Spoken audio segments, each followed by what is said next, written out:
आमे समय वाक्य मध्य को जीवा सतरे प्रभु ए जगत मध्य आमको कहीं चिंता करती नहीं निज स्त्री बा निज स्वामी निज परिवार चिंता करती नहीं ताठार अधिक आमर परमेश्वर चिंता करते हालेलुया कहीं से सब बेले पिला प्रति दृष्टिपात रखी था हालेलुया आसतु ये समय आम वाक्य मध्य को जीवा छोटिया प्रसंग द्वारा आम कि शिखा आ प्रभु को महिमा करवा आज प्रसंग होची प्रभु को कथा शुणा द्वारा आसी आशीर्वाद प्रभु को कथा शुणा द्वारा आसी आशीर्वाद हालेलुया आज आम स्थान रे अनेक लोक अच्छु आम भावी था मु तो चर्च को आसुची मु तो फास्टिंग प्रे करची मु तो दशमांश दौची मु तो प्रभु को कार्य सब बेले आगे रोची किंतु आज मो जीवन रे कौन पाए आशीर्वाद आसुना गोटे आम मन मध्य प्रश्न प्रत्येक जन मध्य रही है जीवन रे आशीर्वाद मो जीवन रे कौन पे आसनी तार गोटे कारण होची प्रभु को कथा न शुणा सकसु आज आम कौन कर आशीर्वाद पाई पानु जदि आशीर्वाद पाइबार अच्छे माने कथा को आम शुणी चलबार अच्छे हालेलुया आज आम जीवन रे आशीर्वाद पाइबार अच्छे माने वाक्य अनुसार जीवन काटिबार अच्छी वाक्य कहे जे कौन जे वाक्य शुणे ता मध्य कौन जात हुए विश्वास जात हुए हालेलुया विश्वास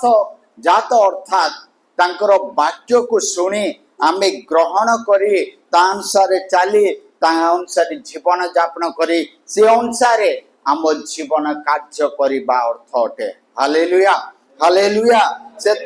आम जीवन रे आज अनेक मध्य वाक्य तो शुणुचु बड़ बड़ दास मानकर वाक्य शुणुचु मंडली रे वाक्य शुणुचु हेले सुधा आज आम जीवन रे तांकर वाक्य कार्य कर सकाशु आम परिवार व्यक्तिगत जीवन रे आम जीवन रे आशीर्वाद पाई पानु हालेलुया से आम जीवन रे आम परिवार जदि आशीर्वाद पाइबार अच्छे माने तांकर वाक्य को शुणी ग्रहण करी से अनुसार चले ही आम जीवन आशीर्वाद पाई पारबा हालेलुया से अनेक थर आम बापा माँ माने कही था मो पिला माने कौन कथा शुणुना शुणुना अर्थ कौन तांको शुभा जाऊनी कि शुभा जाउची किंतु से कथा को कौन करना अनुसरण करना ग्रहण करना कार्य करूना हालेलुया जदि आमे जेतबेले से कथा को शुणिबा कार्य करिबा आम जीवन रे कौन हो पारिबा बहुत आशीर्वाद पाई परिबा एपरि सेमती जने पिला तांको माँ आ बापा माने कहते बापा तू छोट बेले तू भल पड़े भल जीवन काटे बोली कहवा समय से पिला कौन कला हेला कला आ तांको माँ बापा माने आ से पिला मध्य भाबुतिला जे मु दिने कौन जीवन रे डॉक्टर हेपी बोली भाबुतिला आले एंती पढ़िबा समय तांको माँ बापा कहते ठीक रे पढ़े पढ़े से बुलना कहवा समय ए पिला कौन कला टिके कथा न मानी अमान्य करी अवहेला हवा द्वारा से डॉक्टर न होइकरी कौन है वेटनरी डॉक्टर हो गला हेले से समय से पिला भाबला जाओ डॉक्टर तो हेली नहीं वेटनरी डॉक्टर हेली ना कोडा भी डॉक्टर आकना नाम आगे कौन रहिबो डॉक्टर आके रहिबो बोली कहला हेले वेटनरी डॉक्टर रो कार्य कौन करे वेटनरी पशु मान को ऑपरेशन करे सब किछि करे आ जो बासना होथिबा हमने जानछु एले पिला कौन कला ट्रेनिंग पे गला प्रोफेसर आसिक हॉल रे बसले गुटे मल्ला घुसरी के आनिक रखिले रखा समय पिला मध्य देखी बांति करदेला कौन एमतिकार परिस्थिति से मो माँ बापा कही शुणा कथा जो शुणी था आज मु कौन मनुष्य डॉक्टर होता किंतु मोर परिस्थिति एमती आसला न शुणा सकाशे मुझे कौन एक घुसरी डॉक्टर हेले पशु मानकर डॉक्टर गल हेले से समय से डॉक्टर आसले जो माने ट्रेनिंग दियंती प्रोफेसर माने से कहले आ समस्त आसलो कि बोले हाँ आसलु सर आ मु जहा करूची तमे ताहा करो बोली कहले हेले पिला माने समस्त छिड़ाई छंती से डॉक्टर कौन करला तारो एक काणी आंगुली कहबे ना काणी आंगुली कौन कर लिटिल फिंगर कोन ता मो भितर मारिकिरी तारो मिडिल फिंगर ता पाटी भितर मारला हेले ए पिला माने देखुचंती सब करचंती मु जे परि कली तमे से परि करलो ए पिला माने समजाक जो ग्रुप एक थिले वेटनरी डॉक्टर हेबा को जाउथिले ग्रुप एक जो काणी आंगुली से डॉक्टर मारला ऐसे कौन कहला काणी आंगुली मारिकिरी कोन आंगुली मारला मझी आंगुली मारला किंतु ए पिला माने कौन कहले काणी आंगुली से मो घुसीर मो भितर मारिकिरी से काणी आंगुली मध्य से भितर रखले और तक से जतबले मारले बांती करिकिरी कोन तांग से रो पळेले से समय से प्रोफेसर कहले तमे समस्त फेल हेगल कोन पे आ गया आपण जेमती कहथिले सेमतिया करलु ना कहले कहिबा समय से कहछन सेमतिया को कलो तमे भी कलो मु भी करले किंतु मु जहा कली ता भलो भाबे न सुनी तमे कोन कलो काणी आंगुली बदला कोन जो आंगुली पाटरे गुसरे पाटी मध्य मारलो से आंगुली ही कोन मारलो माने आमे कहिबा समय बुझेबा समय वाक्य को सुनिबा समय ध्यान रूपे सुनिबार अछि न सुनिबा द्वारा ए परिस्थिति आस्ते से आमे ध्यान देखि सुनिबार अछि ताको ग्रहण करिबार अछि आज आपनक सम्मुख रे केतोडी विषय रखिबा पे चाहे प्रभु को कथा सुनिबा द्वारा तांको जीवन रे आशीर्वाद आसी अछि आम जीवन रे मध्य आम परिवार मध्य जदि आशीर्वाद पाइबार अछि माने तांको कथा को सुनिबार अछि हालेलुया प्रथम विषय आमे पढ़िबा द्वितीय राजावली 2 अध्याय द्वितीय राजावली 2 अध्याय तार 19 रो 22 पद के काढले कि जार भाडले काढ पढ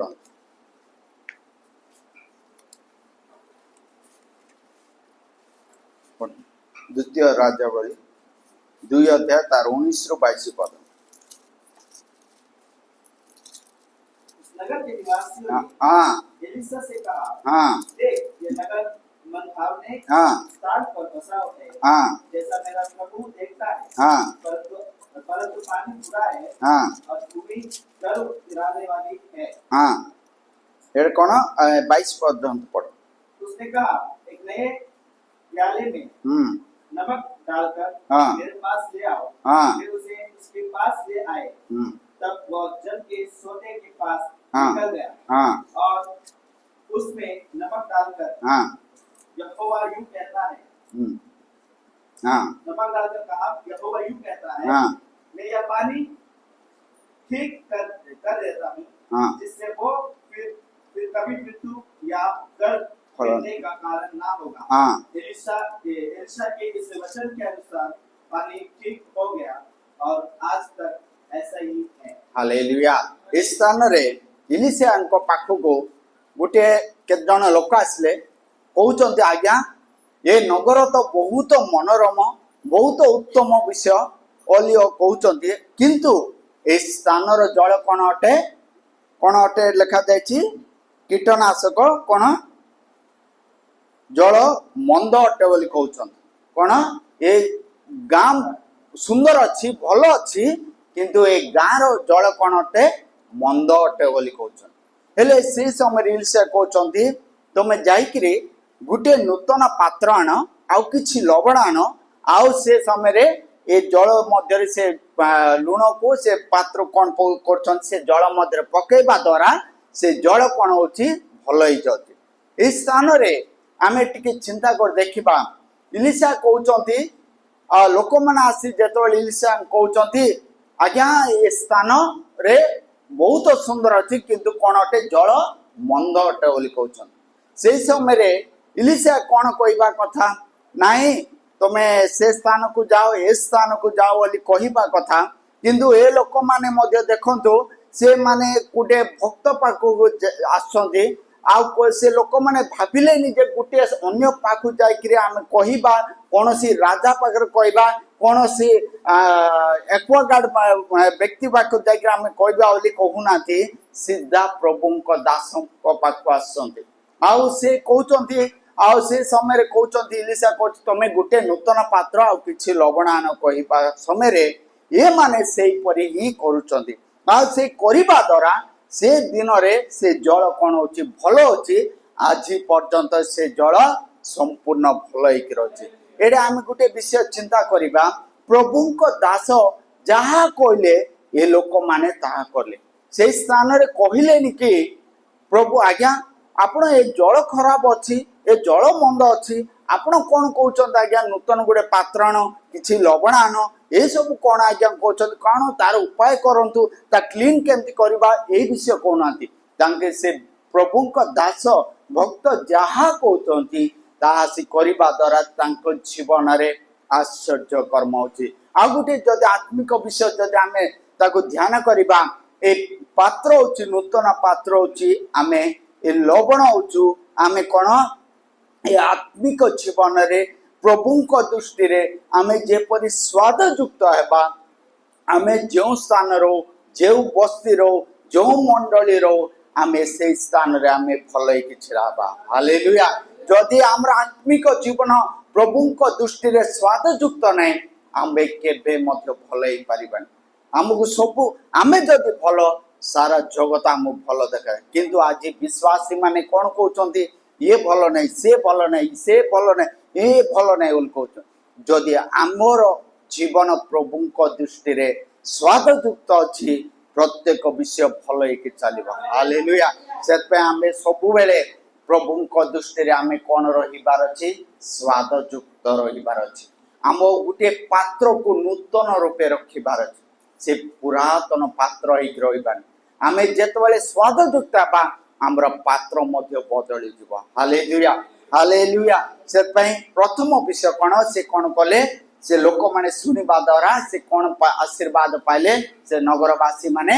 ଉତ୍ତମ ଜଳ ପାଇଲେ। ହାଲେଲୁୟା। ଆମ ଜୀବନରେ ମଧ୍ୟ ପ୍ରଭୁଙ୍କ କଥା ଶୁଣିବା, ପ୍ରଭୁଙ୍କ ବାକ୍ୟ ଶୁଣିବା, ଆମ ଜୀବନରେ ମଧ୍ୟ ଉତ୍ତମ ବିଷୟ ଦେଖିପାରିବା। ହାଲେଲୁୟା। ଦ୍ୱିତୀୟ ବିଷୟ କଣ, ଆମେ ଆଉ ଗୋଟେ ବିଷୟ ଆମେ ସମସ୍ତେ ଜାଣିଛୁ, ଆଜି ଆପଣଙ୍କ ସମ୍ମୁଖରେ ସମସ୍ତ ଜାଣିବା ବିଷୟ ହିଁ, ସମସ୍ତ ବାକ୍ୟ ଜାଣିବା ବିଷୟ ଆପଣଙ୍କୁ ରଖିବା ପାଇଁ ଚାହେଁ। ଦ୍ୱିତୀୟ ଆଶ୍ଚର୍ଯ୍ୟ କର୍ମ ଦେଖିବା, ଯୋହନ ଲିଖିତ ସୁସମାଚାର 2 ଅଧ୍ୟାୟ ତାର 1ରୁ 5 ପଦ ପର୍ଯ୍ୟନ୍ତ ପଢନ୍ତୁ। ତୃତୀୟ ଦିବସରେ ହଁ ଗାଲିଲର କାନାରେ ହଁ ଗୋଟିଏ ବିବାହ ହେଲା, ହଁ ଆଉ ଯୀଶୁଙ୍କ ମାତା ସେଠାରେ ଥିଲେ। ହଁ ଯୀଶୁ ମଧ୍ୟ ଆପଣ ଶିଷ୍ୟମାନଙ୍କ ସହିତ ସେହି ବିବାହକୁ ନିମନ୍ତ୍ରିତ ହେଲେ। ହଁ ପରେ ଦ୍ରାକ୍ଷାରସ ସରିଯିବାରୁ ହଁ ଯୀଶୁଙ୍କ ମାତା ତାହାଙ୍କୁ କହିଲେ, ସେମାନଙ୍କର ଦ୍ରାକ୍ଷାରସ ନାହିଁ। ହଁ ସେଥିରେ ଯୀଶୁ ତାହାଙ୍କୁ କହିଲେ, ଗୋ ନାରୀ, ମତେ କାହିଁକି ଏଥିରେ ଜଡ଼ିତ କରୁଅଛ? 10 ଟାଇମ୍ ପଢିଦିଅ। ମୋହର ସମୟ ଏପର୍ଯ୍ୟନ୍ତ ଉପସ୍ଥିତ ହୋଇନାହିଁ। ତାହାଙ୍କ ମାତା ପରିଚାରକମାନଙ୍କୁ କହିଲେ, ସେ ତୁମମାନଙ୍କୁ ଯାହା କହୁଅଛନ୍ତି ତାହା କର। ଆଉ ସେଠାରେ ଯିହୁଦୀମାନଙ୍କର ସୂଚୀକରଣ ରୀତି ଅନୁସାରେ 2 ବା 3 ମହଣା 6 ଗୋଟା ପଥର ଜାହାଲା ରଖାଯାଇଥିଲା। ହଁ ଯୀଶୁ ସେମାନଙ୍କୁ କହିଲେ, ଜାହାଲା ଗୁଡାକ ପାଣିରେ ଭର୍ତ୍ତି କର। ସେଥିରେ ସେମାନେ ସେ ସବୁ ବନ୍ଧ ପର୍ଯ୍ୟନ୍ତ ଭର୍ତ୍ତି କଲେ। ହଁ ଆଉ ସେ ସେମାନଙ୍କୁ କହିଲେ, ଏବେ କାଢି ନେଇ ଭୋଜର ଅଧ୍ୟକ୍ଷଙ୍କ ନିକଟକୁ ଘେନି ଯାଅ। ହଁ ସେଥିରେ ସେମାନେ ଘେନି ଗଲେ। ଭୋଜର ଅଧ୍ୟକ୍ଷ ଦ୍ରାକ୍ଷାରସ ହୋଇଥିବା ସେଇ ପାଣିକି ଚାଖି ତାହା କେଉଁଠାରୁ ଆସିଲା ଏହା ଜାଣି ନଥିବାରୁ, କିନ୍ତୁ ଯେଉଁ ପରିଚାରକମାନେ ପାଣି କାଢିଥିଲେ ସେମାନେ ଜାଣିଥିଲେ। ବରଙ୍କୁ ଡାକି କହିଲେ, ସମସ୍ତେ ପ୍ରଥମରେ ଭଲ ଦ୍ରାକ୍ଷାରସ ଦେଇଥାନ୍ତି, ଆଉ ଲୋକେ ମାତାଲ ହେଲା ଉତ୍ତାରେ ମନ୍ଦ ଦିଅନ୍ତି। ତୁମେ ଏପର୍ଯ୍ୟନ୍ତ ଭଲ ଦ୍ରାକ୍ଷାରସ ରଖିଅଛ। ହାଲେଲୁୟା। ଆଉ ଏଇ ସ୍ଥାନରେ ଆଉ ଗୋଟେ ବିଷୟ ଦେଖନ୍ତୁ, ପ୍ରଭୁ ଯୀଶୁ ଗୋଟେ ବିବାହ ଘରକୁ ନିମନ୍ତ୍ରଣ ହଉଛନ୍ତି। ଆଉ ପ୍ରଭୁଙ୍କୁ ଡାକୁଛନ୍ତି, ତାଙ୍କ ମାଙ୍କୁ ଡାକିଲେ, ନାଥାନିଏଲର ପରିବାର। ଆଉ ନାଥାନିଏଲ ପରିବାର ଆଉ ମରିୟମଙ୍କ ବିଷୟରେ ବହୁତ ଘନିଷ୍ଠ ସମ୍ପର୍କ, ଆଉ ସମ୍ବନ୍ଧ ମଧ୍ୟ ମାନେ ବହୁତ ଘନିଷ୍ଠ ତାଙ୍କ ପରିବାର ଲୋକ। ଆଉ ଯେତେବେଳେ ତାଙ୍କ ମାଙ୍କୁ ଡାକୁଛନ୍ତି, ପ୍ରଭୁଙ୍କ ମଧ୍ୟ ନିମନ୍ତ୍ରଣ ହେଲେ, ଆଉ ତାଙ୍କ ସହିତ ଶିଷ୍ୟମାନଙ୍କୁ ମଧ୍ୟ ନିମନ୍ତ୍ରଣ ହେଲେ। ଆଉ ସେଇ ସମୟ ଯାଉଛନ୍ତି, ଆଉ ଯିବା ସମୟରେ ଯିହୁଦୀ ମାନଙ୍କର ବାହାଘର ଗୋଟେ ମାନେ ଡିସିପ୍ଲିନରେ गोटे लाइन रे गोटे होता है आउ ए स्थान रे यहूदी माने जेतेबेले बाहागर को निमंत्रण हुअंती जेतेबेले आसंती प्रथमे तांको कोन दियंती जल दियंती कोन पई पाद शुद्धिकरण निमंते ए स्थान रे 6टी जाल अछि एक्चुअली 12टी गोत्र पई 12टी रखिबा कथा किंतु गाली रे कोनोसी उत्तम विषय नाही बोली कोन से स्थान रे जो दुईटी वंश पई दुईटी गोत्र पई गोटे गोटे जाल रखथिले सेटा अन्य विषय मो तापर को जाउनी हेले से समय जेतबेले जल देला परे कोन गले वेलकम ड्रिंक देले वेलकम ड्रिंक देबा समय रे कोन कले तांको अधा लोक दउचंती आ अधा लोक पीले अधा लोक आसीबा परे से कोन द्राक्ष रस सरी गला से समय रे आउ से जो विवाह कर्ता जो विवाह निमंत्रण करथिले से व्यक्ति आ से स्थान थिबा लोक माने माने अस्त व्यस्त हो गले प्रेस्टिजियस रो विषय माने कोन अनेक लोक कोन जदि बागर भोजी रे अधा सर जाए से माने कोन की भोजी देलो इंदिगार हला सेमदी हला अनेक कहिबे बोली से समय तांको मां कहउचंती आ मां जे जिसुपा को प्रभु जिसुपा जाय कहउचंती पोरे इमती परिस्थिति आ से समय रे प्रभु जिसु कहउचंती एबे पर्यंत मोर समय आसनी तुम सहित मोर की संपर्क होल कहउचंती हेले तापरे टिके समय परे प्रभु जीशु तांको से शिष्य मान को मां को कहले जे तुमे कोन सॉरी शिष्य मान को कहले मां कहले कोन से जहा कहउचंती तुमे ताहा करो बोली कहले आ से समय रे शिष्य माने जाय करे भाबिलेनी कि प्रभु द्राक्ष रस सरीगला द्राक्ष रस करबा पई गुटे 2 दिन काल से समय लागतिला 2-3 दिन काल से कोन द्राक्ष रस को कुटिबे तार रस काढ़ी भल भाव कर से समय से शिष्य माने कहले निजे प्रभु मु किछि द्राक्ष फल आनिबी टिके ताको ये करके जूस कर दबा दे दबा कोइ नाथि से प्रभु जीशु जहा कहले तमे कोन ए जहाल रो कोन भर्ती कर बोली कहिबा समय रे ता कोन भर्ती करले आ कहले कि अधा भर्ती करके चली गले नै से कोन से कौन पे प्रभु कि एडा हबो कि ए अविश्वास न रही कि से कोन से जहा कहले ताहा करले आ करिबा द्वारा आ जेतबेले ए करला परे प्रभु जीशु कहउचंती ए जहाळारू ए पानी को ने कि दियो कहिबा समय से पानी कोन हे जायछि द्राक्ष रस रे परिवर्तन हे जायछि हालेलुया आज आमो जीवन रे प्रभु जीशु जहा कहंती सा आमो जीवन रे उन्नत हे पारिबो ए जलर देखंतु कोनोसी रंग नाही कोनोसी टेस्ट नाही कोनोसी ता मध्य रे माने कोन बासना नाही किंतु जेतबेले प्रभु जीशु से शिष्य मान को कहले आ पानी भरी करो कहिबा समय रे से जहा कहथिले ता करिबा द्वारा तार द्राक्ष से जलर कोन हैला रंग परिवर्तन हे गेला टेस्ट परिवर्तन हैला बासना मध्य परिवर्तन हो गला जदि आम परिवार रे गुटे परिवर्तन आसीबार अछि माने तांको कथा को सुनिबार अछि आम जीवन रे गुटे नूतन बासना आसीबार अछि नूतन टेस्ट आसीबार अछि नूतन रंग आसीबार अछि माने तांको कथा सुनले ही आम जीवन रे कार्य हबो हालेलुया नो सुनिले आम जीवन रे कार्य आसीबो आज अनेक परिवार अनेक परिवर्तन न हेबार कारण अटे कोन अटे आमे कोन तांको कथा सुन आज अनेक परिवार अछन प्रभु को पाखु आसन सत आउ अनेक विषय करछन सत तांको परिवार आज शांति नै आज तांको परिवार अभाव आज तांको परिवार असुस्थता अनेक विषय कारण होछि तांकर कथा को अमान्य करिबा द्वारा हालेलुया जदि आमे ए जो माने निष्प्रयोजक ए जीवन किछि नाई आमे भाबी दाउ जो समय तांको कथा सुनिबो निष्प्रयोजक हेतिबा जीवन को कोन करिवे परिवर्तन करिवे हालेलुया आ तृतीय विषय कोन आमे कोन देखिबा माथ्यू लिखित सुसमाचार 9 अध्याय तार 23 रु 26 पद पढंतु माथ्यू लिखित सुसमाचार पर जीशु हां सेई अध्यक्षक गृह को आसी हां पढ़ो पर जीशु ସେଟା ହଁ ମାଥ୍ୟୁ ଲିଖିତ ପରେ ସୁଷମାଚାର ଯୀଶୁ ସେଇ ଅଧ୍ୟକ୍ଷଙ୍କ ଗୃହକୁ ଆସି ଆସି ବସିବାଦ ମାନଙ୍କୁ ଓ କଳାହଳ କରୁଥିବା ଲୋକ ସମୂହଙ୍କୁ ଦେଖି କହିଲେ, ହଁ। ବାହାରି ଯାଅ, ହଁ ବାଳିକାଟି ତ ମରି ନାହିଁ, ହଁ। ମାତ୍ର ଶୋଇ ପଡ଼ିଛି। ହଁ ସେଥିରେ ସେମାନେ ତାହାଙ୍କୁ ପରିହାସ କରିବାକୁ ଲାଗିଲେ। ହଁ କିନ୍ତୁ ଲୋକ ସମୂହ ବାହାରକୁ କରାଯାଇଥାନ୍ତେ ସେ ଭିତରକୁ ଯାଇ ବାଳିକାଟାର ହାତ ଧରିଲେ, ଆଉ ସେ ଉଠିଲା। ପୁଣି ଏଇ କଥା ସେଇ ଦେଶ ଯାକ ବ୍ୟାପିଗଲା। ହଁ এই ସ୍ଥାନରେ ଆଉ ଗୋଟେ ବିଷୟ ଦେଖନ୍ତୁ, ଯେତେବେଳେ ଗୋଟେ ଅଧ୍ୟକ୍ଷଙ୍କ ବାଳିକା ମରିଯାଇଛି ଆଉ ସେ ସମୟରେ କ'ଣ ବାଇବେଲ ସମୟରେ ମାନେ ଗୋଟେ ଗୋଟେ ଜଣେ ବ୍ୟକ୍ତି ମରିଗଲେ ମାନେ କିଛି ଲୋକକୁ ଡାକି ଆଣିକିରି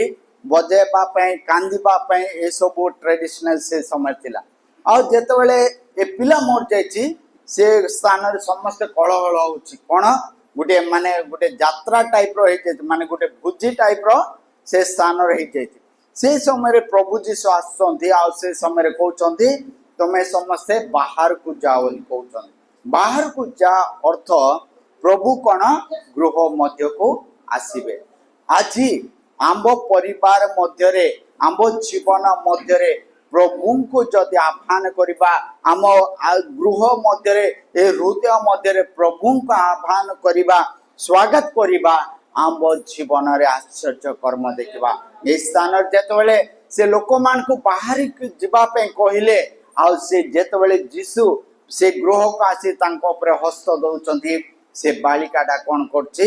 ମୃତ୍ୟୁ ହେଇଯାଇଥିଲା ଆଉ କ'ଣ କରୁଛି, ଜୀବିତ ହୋଇ ଉଠି ପଡୁଛି। ହାଲେଲୁୟା। ଆଜି ଆମ ପ୍ରତ୍ୟେକ ପରିବାରରେ ପ୍ରତ୍ୟେକ ହୃଦୟ ମଧ୍ୟରେ ପ୍ରଭୁଙ୍କୁ କ'ଣ ଦେବାର ଅଛି,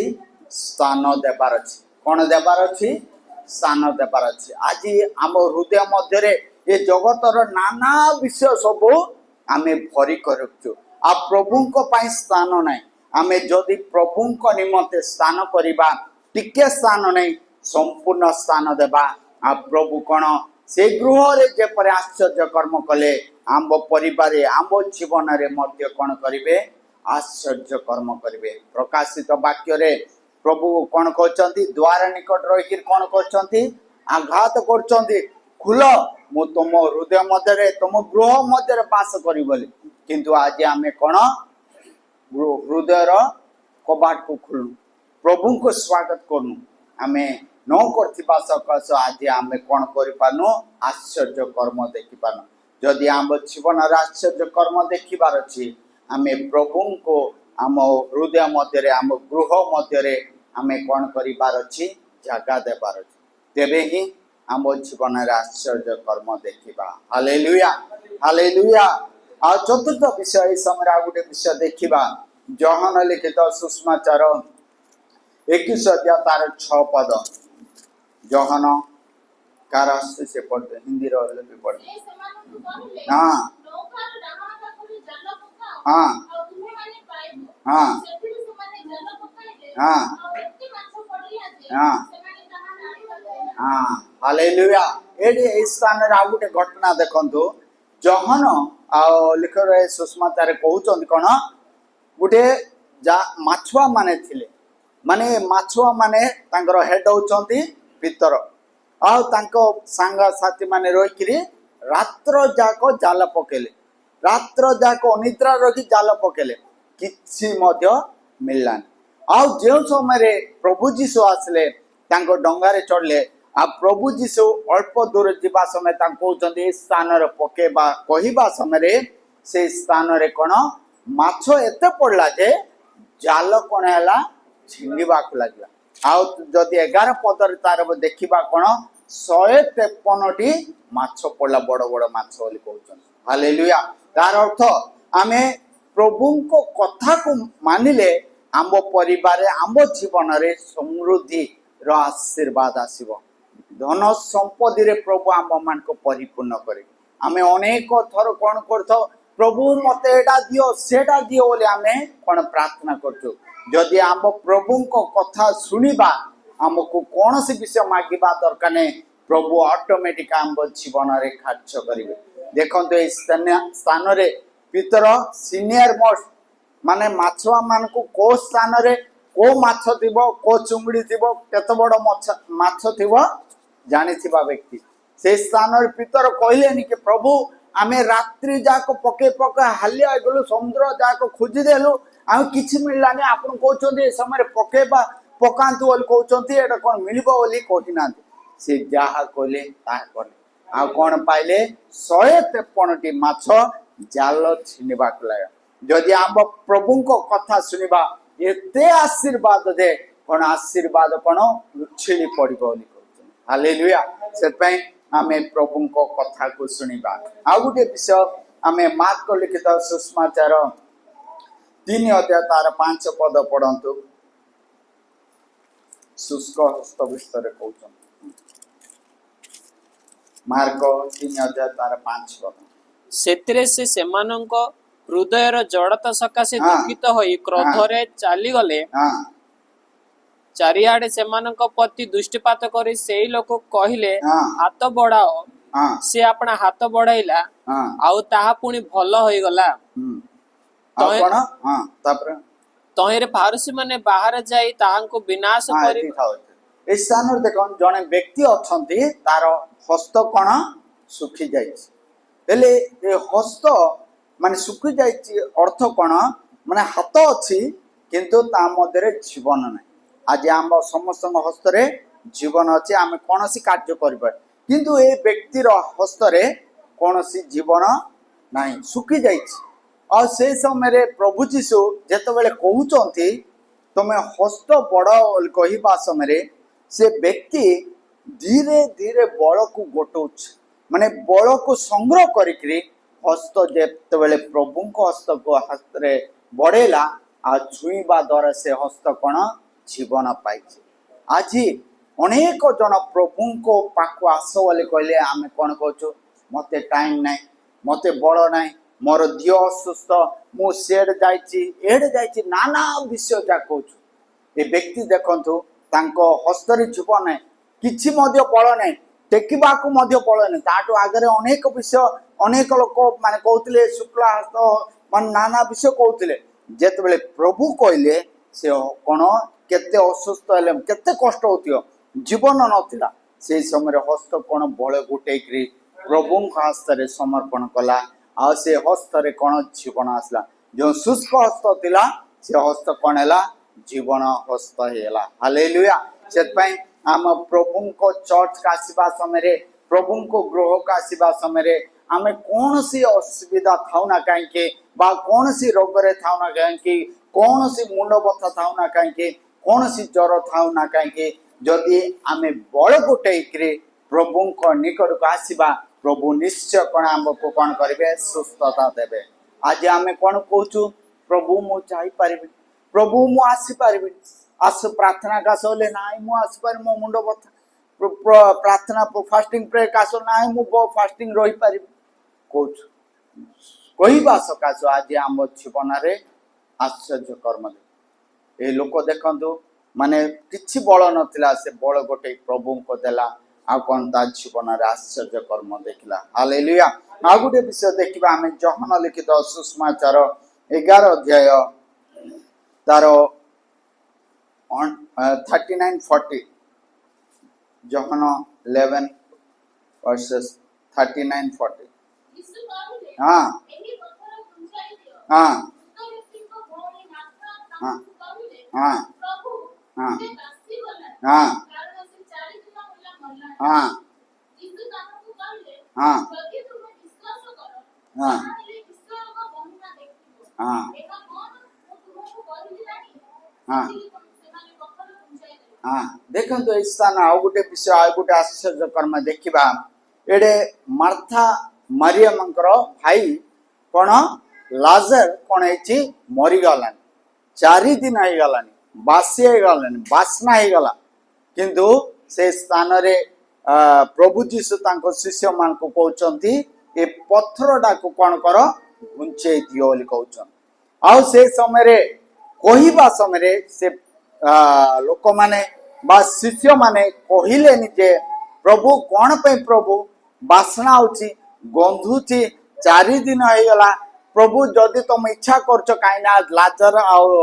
मारिया मार्थामंक परिवार सहित घनिष्ठ संपर्क था प्रभु जीशंकर माने तांको घर को सब बेले जाउथिले आ जदि तुम इच्छा करछ गुटे फोटो रखबो तांको देखि दियंतु बोली कहिलेन आ प्रभु जीशु कहउचंती ए पत्थरटा को घुंचे दियो आ सेतबेले ईश्वरंको महिमा देखिबो आज आंब मध्यरे प्रभुंको मध्यरे ईश्वरंको मध्यरे जो आडुआ अछि जो पत्थर अछि आज घुंचे देबा प्रभुंको महिमा आज आमे देखिबा हालेलुया आमे आज पर्यंत प्रभुंको पाखु आसु सत किंतु तांको को आज आमर प्रार्थना तांको निकट जाउनी तांकर उत्तर आम निकट कारण कोन अटे मध्यरे कोन अछि पत्थर अछि जदि ए पत्थर कोटे हटे दबा आमे से समय प्रभुंको महिमा देखिबा पत्थर बोले तार उदाहरण अनेक अछि से विषय आम प्रत्येक जहाँ विषय प्रभु का आवश्यक ना से सब आम काढ़ी देबा घुंचे देबा गुड साइड रखी देबा तेबे आमे प्रभु को महिमा देख हालेलुया देखंतु ए स्थान रे प्रभु को महिमा जतबेले लाजर बोल डाकिले से कोन जीवंत चालिका आसन हालेलुया प्रभु काइना मृत्यु मान को कोन जीवन देबा परमेश्वर अर्थन हालेलुया सेत पई प्रभु को हस्तरे कौन से असंभव ने प्रत्येक विषय संभव एतिकी आमे तांको कथा को आमे सुनिबा आ गुटे विषय मध्य ध्यान करी लास्ट करिबा मार्क लिखित सुसमाचार 1 अध्याय तार 17 पद मार्क 1 अध्याय तार 17 पद मार्क यीशु हां सेमानकु कहले हां मोर अनुगमन करो हां मु तुममानकु मनुष्य धरिबा सिखाई हां से केने सेथिरे हां सेमाने सैतानी हां जाल छाड़ी तांको अनुगमन करी हां हालेलुया ए स्थान देखंतु जेतेबेले प्रभु यीशु को शिष्य माने जाल माने माछ धरिबा समय माछ व्यापार बहुत बड़ व्यापार अनेक लाभ मध्य किंतु सेतेबेले यीशु जाई कहउचंती तमे ए जाल छाड़ मु तुमको आज कौन करी मनुष्य धरिबार शिखे बोल कह से कहले प्रभु मो एत बड़ बिजनेस मु छाड़ी डंगा गोटे गोटे केत पैसा ये सब छाड़ी तुम पथर गले मत कौन मिल कहना से जो समय कहले आ सांगे सांगे तत्क्षण तो से जाल छाड़ी आसिले अनुगमन कले आज सारा पृथ्वी रे 12 जन को शिष्यंकर नाम कौन विख्यात हो जाए हालेलुया केते महान विषय प्रभु आम मान को मु तुमको सब किछि देबी तुम्हें मो कथा सुनो मो कथा रे आस मो पछरे चलो बोली कहबा समय रे आमे कोन करछु से जगत पछरे ही रहउछु आज आशीर्वाद रो आमे वंचित होछु जदि तांको आम जीवन रे आम परिवार आम व्यक्तिगत जीवन रे जदि आशीर्वाद पाइबार अछि माने तांको कथा को सुनिबा पड़िबो गोटे उदाहरण कहि शेष करबी आ दिने कही आपण को आउथर कहवाई चाहे गोटे बग पानी रे माने माछ खोजुला आ खोजा समय स्वर्गर जड़े आसिले गोटे दूत आसी कहले हे बग तू ए कौन पे खाली बेकार रे ए बंदरु से बंदरु ए बंद माछ खोजु तू स्वर्ग को पला से बोली कहले अले से समय से बग पचारछि सेडे कौन थिबो अले से दूत कहले सेडे कौन अनंत शांति थिबो किछि तते भूख लागिबनी शोष लागिबनी अनेक शांति रहिबो ए सब कहिबा समय ए बग कौन कहछि सेडे माछ मिलिबो ना से कहउचंदी कौन तुम शांति मिलिबो अनंत जीवन मिलिबो भूख लागिबनी शोष लागिबनी बोली कहिबा समय ए बग कौन कहछि सेडे माछ मिलिबो ना माछ मिलिबो अरे मत कौन पे होला अत्र माछ को खोजबा आज विश्वास जीवन सेमते आमे कहूचु प्रभु को वाक्य अनेक थर कहूची अनेक वाक्य आपण को यूट्यूब द्वारा अनेक विषय रखा जाउची किंतु आमे न मानिक तांको कथा न सुनी वाक्य न सुनी के पुनर्बार से जगत मध्य खोजबा जगत मध्य खोजबा आमे किछि पाई परिबा जदि प्रभु को खोजबा अनंत जीवन पाई परिबा शांति पाई परिबा आशीर्वाद पाइबा से तांकर अनंत जीवन रे तांको दक्षिण पार्श्व बसिबा अनुग्रह करिबा हालेलुया आमे से प्रभु को कथा को मानी प्रभु को वाक्य अनुसार चली निज जीवन कार्य करबा निश्चय आम परिवार आम जीवन रे प्रभु आश्चर्य कर्म करेंगे। प्रभु अल्प वाक्य को आशीर्वाद करंतु। आसंतु आमे ए समय रे प्रार्थना करिबा।